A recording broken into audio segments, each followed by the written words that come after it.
আজ আমরা এসে মোহনপুর থানায় দেখতে পাচ্ছেন। আজ আমাদের শিউলি মোহনপুরে এক নাবালিকা যেভাবে ধর্ষণ করা হচ্ছে তার প্রতিবাদে বিজেপির মোহনপুর থানার বিক্ষোভ পদক্ষেপ নিয়েছে। তার প্রতিবাদে আমরা এসেছি।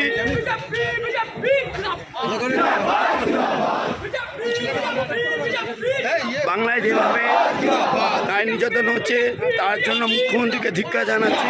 দেখতে পাচ্ছেন বাংলার আমাদের বিজেপি পার্টির পক্ষ থেকে আজ সমাবেশের আয়োজন করা হয়েছে। উপস্থিত আছে রাজ্য সভাপতি জেলা সভাপতি মনোজ ব্যানার্জি মহাশয়,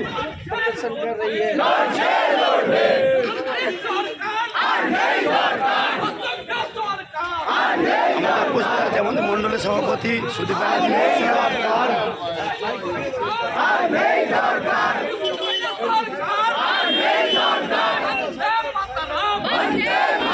বাংলা লজ্জা। যেভাবে একটার পর একটা মহিলাতে ধর্ষণকারী চলছে। দেখতে পাবেন কিছুদিন আগেও একটা আজিকল মহিলার উপরে যেভাবে ধর্ষণ করেছে, নিজে হত্যা করা হয়েছে। কিন্তু একটার পর একটা যেভাবে ধর্ষণ হচ্ছে, তার বাংলার মুখ্যমন্ত্রী নারীর মুখ্যমন্ত্রী হয়ে তার এখনও সে লজ্জা নেই।